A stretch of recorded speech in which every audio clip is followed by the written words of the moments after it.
لفيت حول الشعر لف الحمام.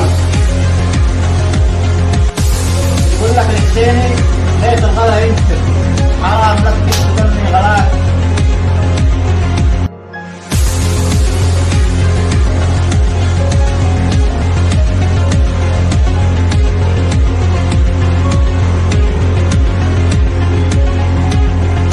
سلام ربي عليكم قبل بدئي بالكلام، مخصوص للطيبين من حبهم في القلب حل.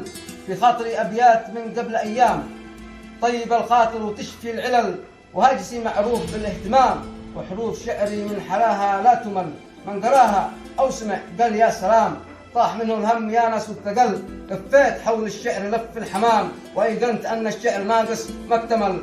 وأردت أكمله فجفت الأقلام، فنقشته بالصخر وبدأت العمل. فكلمني الصخر والأنت رسام، فقلت بل شاعر ملقب بأبو جبل، ولشاعر أقن له الاحترام. سلام للغالي واهديه الجمل، معروف بالجود على مر الأعوام. الطيب والإحساس فيه اشتمل، أنت يا الحسيني من رفيعين المقام، تستاهل الكل وأرقى الفلل. والختم صلوا على شفيع الأنام، محمد بن عبد الله صلاة بلا كلل. اللهم صل وسلم عليه.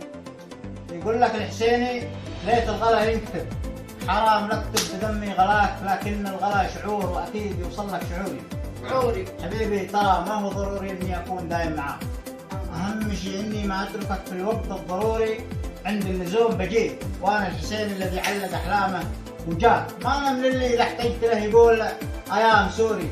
استودعك ربي وعلى خير نلقاك، عسى الله بعد غيبه يجدد معاك حضوري. صح حزانك.